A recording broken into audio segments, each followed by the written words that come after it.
A teia orgânica está de volta! Se der para confiar nos vazamentos e nos produtos licenciados, o Peter Parker de Tom Holland pode estar prestes a aposentar os lançadores mecânicos. A ideia é evoluir para algo no estilo de Tobey Maguire, tipo saindo teia direto do pulso. Primeiro, tivemos aquela descrição vazada do trailer onde o Peter aparece dentro de um casulo e sai dele já disparando teias do próprio corpo. Isso é uma referência direta àquela fase dos quadrinhos onde ele passa por uma mutação biológica e seus poderes evoluem. Nessa HQ, ele não ganha só teia orgânica, o sentido aranha fica mais afiado e a força e a resistência dele aumentam. Dizem que rola uma cena onde o Peter e o Bruce Banner discutem justamente sobre mutação genética, o que daria força a essa teoria, mas o que realmente levanta suspeita são os produtos oficiais. Agora dá só uma olhadinha aqui na arte promocional da mochila do filme. O Peter está em poses dinâmicas, numa vibe bem clássica dos anos 2000, e ao fundo vemos silhuetas que lembram o Boomerang, o Hulk e o Escorpião. Mas o detalhe que entrega tudo está na embalagem do salgadinho Takis. O Homem-Aranha aparece atirando teia, mas os lançadores não estão lá. O mistério é o seguinte, nas fotos do set de filmagem, vimos o Tom Holland usando lançadores enormes e desajeitados, mas em toda a arte promocional, eles sumiram. E a gente sabe que os estúdios são obcecados com continuidade visual. Se eles estão apagando os lançadores do marketing, tem um motivo. O que nos leva à pergunta é, por que evoluir o personagem agora? Para a história, até faz sentido. Alguém lembra aí de Homem-Aranha 2? O estresse psicológico fez o Peter perder os poderes. E se um novo dia inverter a lógica? E se em vez de travar, o estresse força uma evolução? Pense na cabeça do Peter depois de sem volta para casa, isolado, quebrado e sob uma pressão absurda. O corpo reage? No MCU, esse estresse todo pode ser o gatilho para destravar uma mutação profunda no DNA de aranha dele. Claro que isso vai dividir um pouco os fãs. Por um lado, a teia orgânica é uma coisa lógica. Se uma aranha te pica, você ganha os poderes da aranha, né? A teia tem que vir junto no pacote. Por outro lado, o lançador mecânico é o símbolo da genialidade do Peter. Prova que ele não é só sortudo, mas ele também é super inteligente. Ele pode ser pobre, mas cria tecnologia de ponta com sucata. Tirar os lançadores não seria arrancar um pedaço da essência dele? Ainda assim, o visual sem aqueles lançadores volumosos fica limpo e clássico, parece mais pé no chão e menos tecnológico. Isso afasta ele daquela energia de Homem de Ferro, o que pode ser exatamente o objetivo da Marvel. Um novo dia não é só um novo capítulo, pode ser uma redefinição biológica e simbólica do herói. Hulk cinza mata o Homem-Aranha. Segundo o insider Daniel RPK, o Homem-Aranha e o Justiceiro vão unir forças para enfrentar o Hulk cinza. E isso muda o jogo completamente, porque o Hulk cinza não é apenas uma mudança de cor, ele é uma personalidade distinta, uma manifestação da mente fraturada do Bruce Banner. Para quem não sabe, quando o Hulk estreou na HQ número 1, a ideia original era que ele fosse cinza. O problema, a tecnologia de impressão da época causava inconsistência. Às vezes ele saía verde, às vezes ele saía cinza. A Marvel resolveu o problema padronizando no verde, mas anos depois transformou esse erro em cânone. O Hulk cinza retornou como o Tira-Teima, uma persona astuta com conexões com a máfia. Ele representa o desejo reprimido do Bruce por status, controle e reconhecimento, só que de um jeito bem distorcido. E aqui entra o ponto-chave. Nos quadrinhos, o Bruce Banner sofre de transtorno dissociativo de identidade. As versões do Hulk não são aleatórias, são mecanismos de defesa respostas ao trauma. O Hulk selvagem é raiva pura, o Professor Hulk é a tentativa de equilíbrio, e o Joey é o ego e malandragem das ruas. Então, imagine o cenário, se o Senhor Negativo estiver por aí corrompendo mentes e o equilíbrio do Bruce já estiver por um fio, o surgimento do Hulk cinza faz todo sentido. Mas aí, agora a teoria fica pesada. E se o Hulk matar o Homem-Aranha?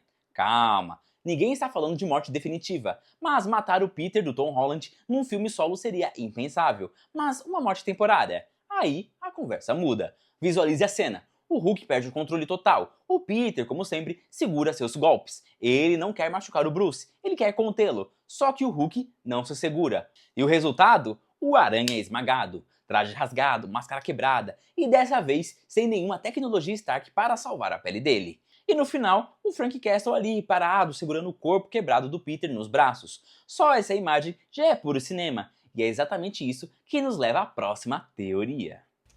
Homem-Aranha ganha o simbionte. A gente sabe que o simbionte do Venom já está no MCU. um pedaço dele ficou para trás no final de Sem Volta para Casa. Se o Peter estiver à beira da morte e o simbionte escolher exatamente esse momento para se unir a ele, isso seria colossal, especialmente para quem conhece os quadrinhos. Por quê? Porque o simbionte amplifica tudo, a dor, a raiva e principalmente o instinto de sobrevivência. Se o Peter morrer clinicamente, ou seu coração parar e o simbionte o trouxer de volta, não estamos falando apenas de um boost, mas estamos falando de um Peter que para de se segurar. E aqui está um detalhe que muita gente esquece. O Homem-Aranha é absurdamente forte. Ele passa a vida inteira se contendo. Nos quadrinhos, já vimos ele nocautear vilões sem querer só porque esqueceu de segurar a mão. Então, visualize a cena. O Peter voltando, o traje preto se formando organicamente ao redor do seu corpo ferido e dessa vez ele parte para cima do Hulk com força total. Não necessariamente para matar, mas sem aquele freio moral de sempre. Ver isso na tela grande seria insano. Seria o momento em que o Peter finalmente percebe que ser o amigão da vizinhança não significa ser frágil. A Marvel teria coragem de matar o Homem-Aranha permanentemente? Claro que não, mas usar uma experiência de quase morte para introduzir o simbionte? Com certeza. E usar o Hulk cinza em vez do Hulk selvagem para manter a trama complexa? Isso seria uma jogada de mestre. O Hulk cinza não é um monstro descontrolado, ele é inteligente, ele fala, ele provoca e adora exercer poder. Imagina ter um Hulk atuando como segurança para um chefão do crime, como Lápide, e isso faz muito mais sentido para a história do que simplesmente ter o Hulk ficando bravo e destruindo tudo sem motivo de novo. E se ainda tivermos uma cena do Bruce Banner discutindo com as vozes dentro da própria cabeça, isso seria um paralelo incrível como vimos em Cavaleiro da Lua. Agora, será que o Homem-Aranha e o Justiceiro têm realmente uma chance real contra o Hulk? As armas do Frank são inúteis. As teias do Aranha não seguram ele por muito tempo. Então, a luta não seria sobre dominar o Hulk, seria sobre sobreviver a ele. E isso é a essência do Homem-Aranha. Manobrar, redirecionar, conter e aguentar o tranco até que algo mude dentro do Bruce ou até que o simbionte mude algo dentro do Peter. Se o objetivo de um novo dia é redefinir quem é o Peter Parker depois de Sem Volta para Casa, nada faz isso mais rápido do que ser espancado quase até a morte, perder o controle e voltar mais sombrio, percebendo quão poderoso ele realmente é. Esse filme promete ser insano, especialmente com todos esses vilões que andam sendo especulados. Shang-Chi e Peter Parker. A gente já sabe que o Homem-Aranha vai fazer dupla com o Justiceiro em Um Novo Dia. Só isso já entrega que o filme vai ter uma pegada muito mais pé no chão, urbana e brutal. Mas tem uma outra teoria rolando que faz muito mais sentido do que a gente imagina. E se o Aranha também se unir ao Shang-Chi? Vamos ligar os pontos! Tem rolado uns rumores fortes de que o Homem-Aranha vai bater de frente com o Tentáculo, aquele sindicato de ninjas assassinos e artistas marciais que age nas sombras. Se isso for real, de repente o estilo de luta passa a ser algo essencial. Vazou que o Tom Holland andou treinando jiu-jitsu para as filmagens. E agora, por que o Homem-Aranha precisaria disso? Aí a gente lembra de um detalhe. Existe um arco oficial nos quadrinhos onde o Peter perde os poderes temporariamente. E sabe o que ele faz durante esse período? Ele vai atrás do Shang-Chi para treinar artes marciais. É com esse treinamento que o Peter cria um estilo próprio de luta chamado O Caminho do Aranha. Basicamente, é a agilidade dele misturada com a precisão e a disciplina das artes marciais. Um combate focado, controlado e cirúrgico. Se um novo dia vai focar no Peter sob pressão e talvez com os poderes falhando ou sofrendo alguma mutação biológica, faz todo sentido ele precisar de um mentor. Além disso, o cara que dirigiu Shang-Chi e a Lenda dos Dez Anéis é o mesmo que vai dirigir Homem-Aranha Um Novo Dia. Na Marvel, diretores não pulam de uma franquia para outra à toa. O Daniel Cretton entende perfeitamente de como filmar combates e sabe trabalhar os temas do Shang-Chi: disciplina, equilíbrio e controle.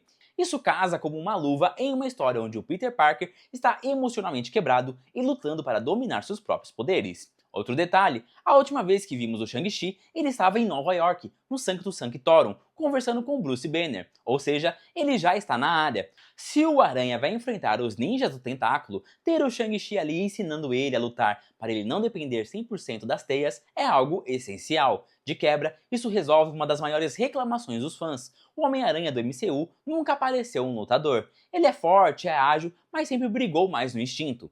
Ter esse treinamento mudaria as coisas de vez. Sad Sink é a Jean Grey. Existe uma nova teoria sobre um novo dia, que pode ser uma das maiores sementes já plantadas na Marvel até agora, e tudo começa com um anúncio de elenco que a maioria das pessoas ignorou.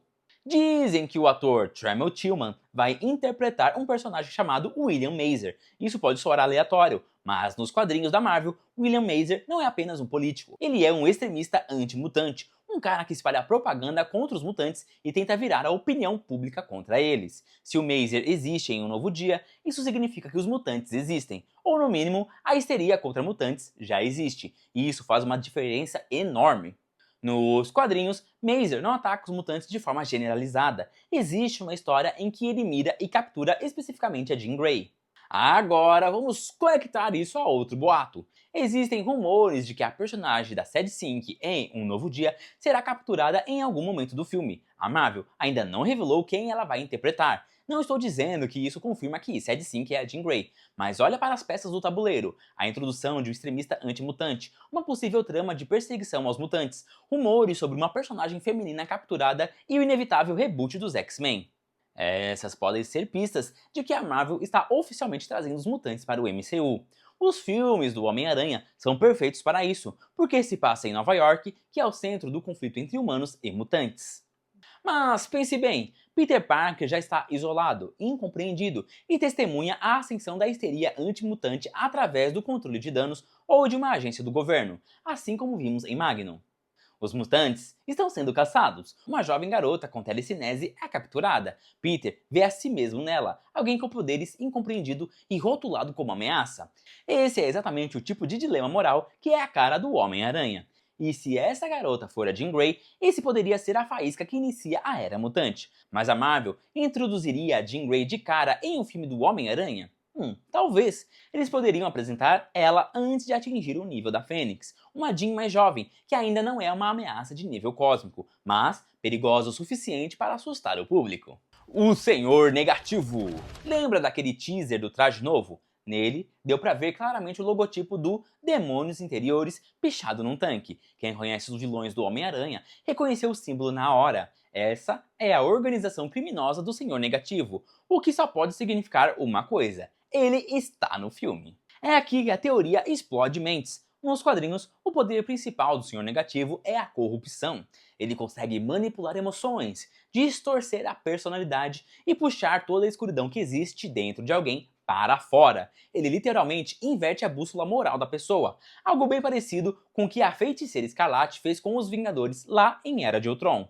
Agora, pense no Hulk. Hoje, no cinema, nós temos o Professor Hulk, mas os fãs imploram pela volta do Hulk selvagem, aquele monstro incontrolável que aterroriza até os Vingadores. E adivinha só? Numa HQ de 1993, acontece exatamente isso. Um vírus transforma o Professor Hulk de volta no Hulk selvagem, e ele destrói Nova York inteira caçando o Homem-Aranha. Agora imagine misturar a história dessa HQ com os poderes do Senhor Negativo. Se ele encostar no Hulk, pode trazer à tona toda a raiva que o Bruce Banner escondeu. Afinal, o Banner nunca curou seus traumas de verdade, só reprimiu o monstro para criar o Professor Hulk. Se o Senhor Negativo quebrar esse frágil bloqueio mental, o desastre está armado.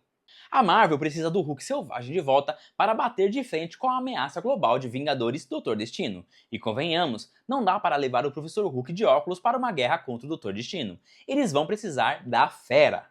Para o Homem-Aranha, isso seria um dilema moral brutal. Ele não quer machucar o amigo, mas precisa pará-lo para salvar os inocentes nas ruas. E como a Marvel adora usar os filmes do Homem-Aranha para preparar o terreno dos Vingadores, trazer o Hulk selvagem de volta em Um Novo Dia seria genial. O Homem-Aranha estava no vazio. Quando o filme de Thunderbolts mostrou o vazio engolindo Nova York, todo mundo se perguntou: cadê o Homem-Aranha? Uma força cósmica cobre Manhattan e o Peter Parker fica em casa costurando? Não faz sentido. Ele com certeza tentaria ajudar, a menos que tenha sido sugado para dentro da anomalia. Em vez de a Marvel simplesmente ignorar e fingir que o Aranha estava dormindo, um novo filme poderia usar isso a seu favor e começar exatamente nesse momento. O Peter ouve as sirenes, vê o caos no céu de Nova York, veste o traje e vai balançando nas teias direto para a zona de perigo. Mas assim que chega, ele é engolido por esse vazio. O vazio não é só um lugar físico, ele representa traumas, medos e culpa reprimida. E quem está mais quebrado mentalmente que o Peter? Ele perdeu todo mundo e carrega a culpa pela morte da tia May. Lá dentro, ele enfrentaria algo pior que as ilusões do mistério. Imagine o Peter lutando contra memórias distorcidas, a voz da MJ dizendo que não conhece, a tia May perguntando se o sacrifício valeu a pena e projeções de vilões como o Duende Verde atormentando a cabeça dele.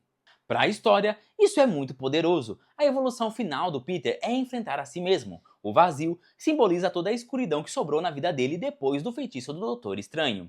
E quando ele finalmente conseguir escapar, será um renascimento. Sem tecnologia Stark, sem Doutor Estranho, sem Vingadores. Apenas ele escalando sozinho para fora da própria escuridão. O Escorpião se une ao Venom. Michael Mando, o ator que faz o Escorpião, postou uma foto do vilão do lado do Venom. Até aí, beleza, podia ser só para atiçar a nostalgia dos fãs.